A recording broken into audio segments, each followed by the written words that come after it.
Hey, what's up YouTube? I'm back again with another video. This is not a Ghostbusters or military gas mask related video, as you can tell by the title. This is all, well, just about all of my Star Wars stuff. Tiny bit is my brother's.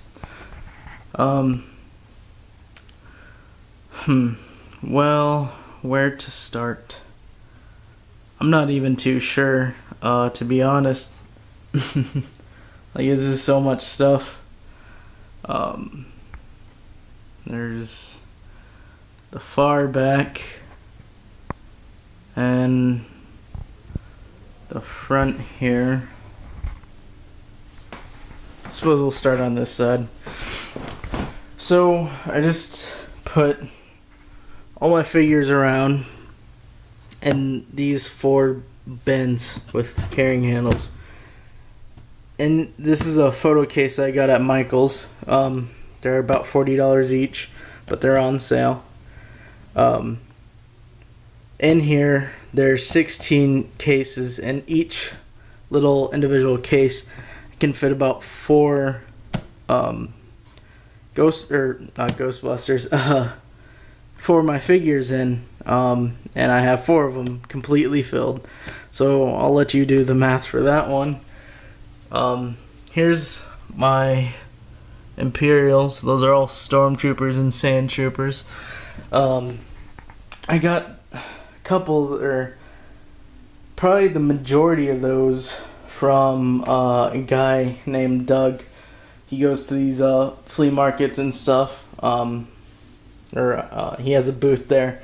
He's got all this cool stuff like the Power of the Force, that stuff too. But I remember one time I was looking for Stormtroopers, and he hooked me up with. I was like, I'm gonna have to buy all the Stormtroopers that you have. That was my dire need of them. So yeah, here's the Rebels, the Clones, the Empire, and the Mix Match.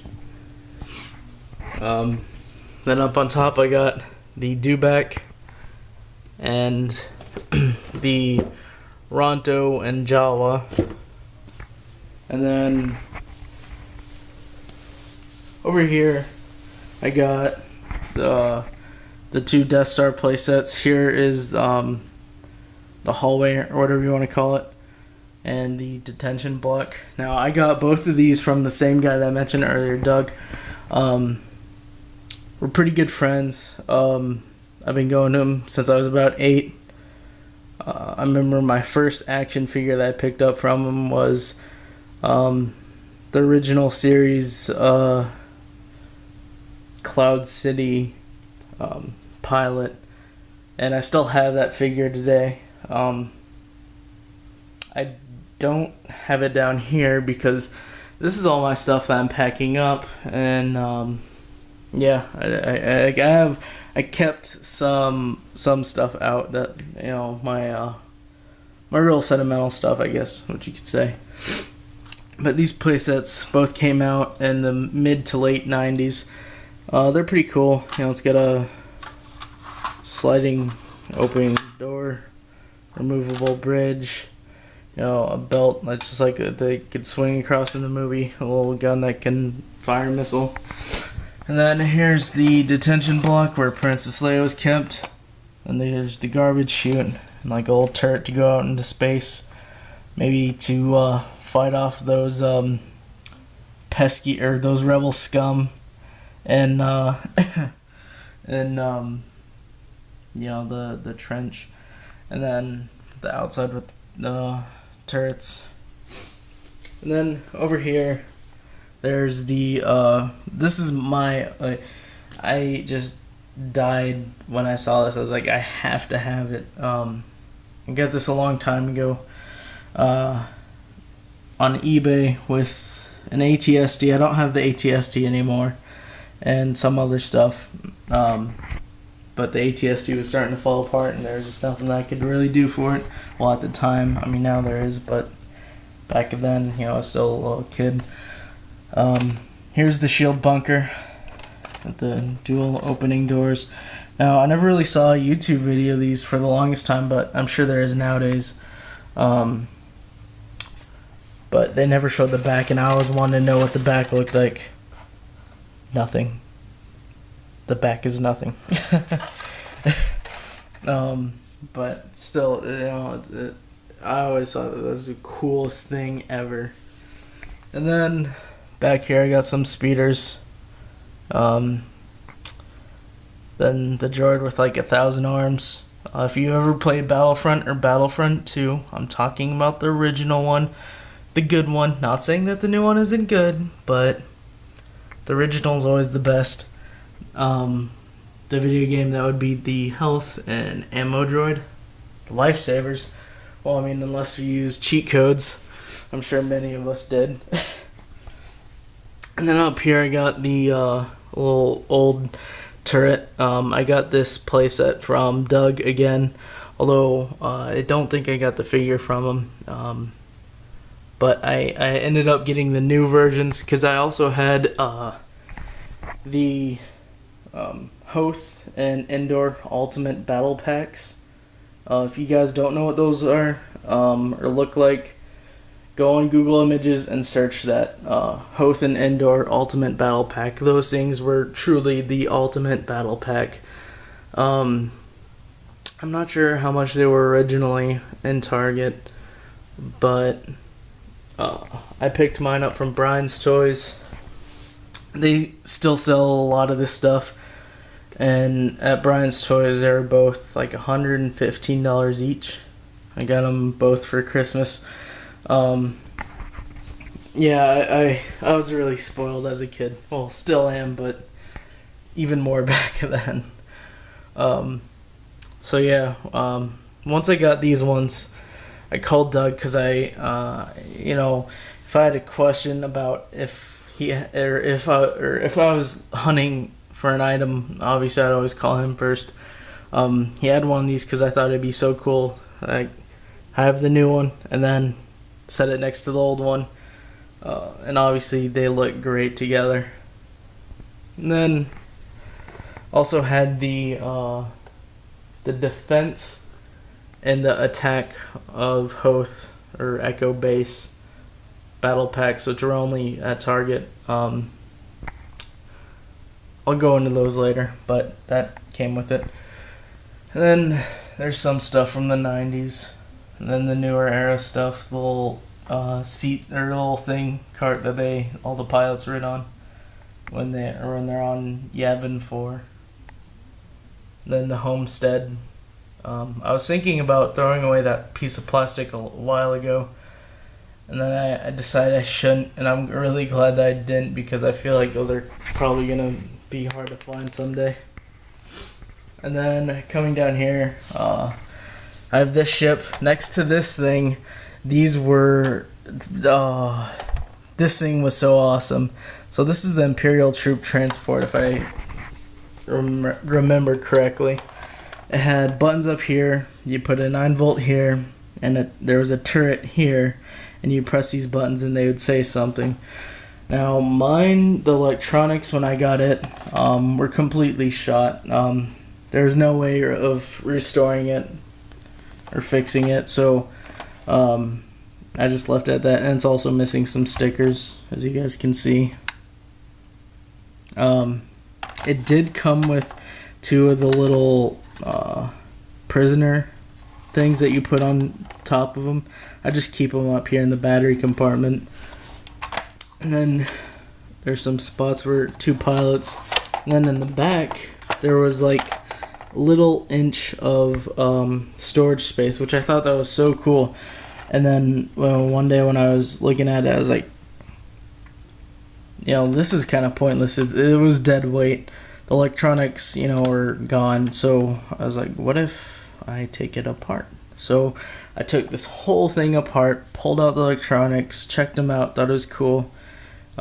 Still cool. And then I ended up throwing that away because then I thought, hey, look how much storage space I have now. and I would always put. I had the Death Star accessory pack too, which came with most of these accessories, and I always carried it around in the back as if they were gonna ride into battle and, swoop down, get out their supplies, and set up a little last stand or something, with the shield generator there. And also, with this turret gone, I still have the turret, but with it gone, I can stand a figure up in the top, and it looks really great, especially with the ATSD. Oh wait, that's not an ATSD driver, is it? No. Rebel spy. Get out of you, rebel scum. Alright. Here's an original guy. There we go. This guy's actually Imperial. And then, the Sarlacc, which is interesting. I didn't think too much of it as a kid, but now that I'm older, starting to see how weird of a toy this really is. So yeah, I'll go on to the ATSDs. This ATSD is from the Hoth Ultimate Battle Pack. Got the driver in there. He's kind of chilling out. Then this one's from the Endor Hoth Battle Pack. This is the one that Chewbacca hijacked. If you look in the movie, it has a red or a scrape across its face. And there's the pilot. Now this one came from a 2-pack where it came with the ATSD, an Ewok, and a speeder bike. I always heard that this ATST is rare. I do not know that, so I don't know anything really about that. So if you guys could let me know if it's actually rare or not, that'd be cool. Then I have the original ATST with the Power of the Force 2 pilot. I always thought that these pilots looked the coolest because they're green helmets and the goggles. The goggles really make it. Now, a lot of people always said that these aren't screen accurate, but this one is. Well, you're both right, in a sense. The first ATSD that we ever saw in the Star Wars films was on the Battle of Hoth, and it was actually this model. So later on we see this one. This came out of the Attack on Echo Base Battle Pack. And I'm not sure, because I honestly don't think there's a difference. They had 2 of these back in the day. They had one with Echo Base packaging, and then the other one with Endor packaging. I don't think there's a difference between the 2. Let me know. If you guys know, that'd be great. Then I got the TIE Fighter. The huge 2-foot tall AT-AT. Or AT-AT. I had the Endor one when it came out when I was a kid in 2006. I was just blown away by it. I got it for my birthday, and it was so awesome. Then this one came out, and well, I gotta tell you guys, this one takes the cake. And then, I think that's the Y-Wing. I'm not sure of these names. There's the Star Trek looking ship. I think that's from the newer series. And then here's the TIE Interceptor. You can remember it because of its crazy looking wings. And look at that thing. Like, this thing will totally destroy you, ruin your day. And then Darth Vader's ship thingy. And then the ARC Troopers, Republic gunship, I think it's called. Yeah, this thing was always awesome. Also have the ARC Trooper battle pack sealed. I had an open one, lost all of the parts. I was looking on eBay to replace it. They're like $70, $80. Went to a local antique store, picked it up for $20, so I'm not complaining. Then here's my Millennium Falcon. This is the jumbo one. I always hated it as a kid because My brother had the old Millennium Falcon, and that was before this one had come out. So he always had all the bigger ships and stuff. Well, when this came out and I got it, this one put his to shame real quick. It was so awesome. I couldn't even carry it. I was so tiny. And then there's that ship, which turns into a tower, and like, I don't know, it's really cool. And then I still have the boxes. Oh, here's this metal thing. But here's the boxes, the Defense of Hoth and the Attack on Hoth. Now this is a foam thing, which the box is now warped. I got it from Doug, because I'm also a Trekkie too. I haven't really mentioned that in too much of my videos, but so yeah, this was cool. I'm actually getting ready to throw it out though. I used to have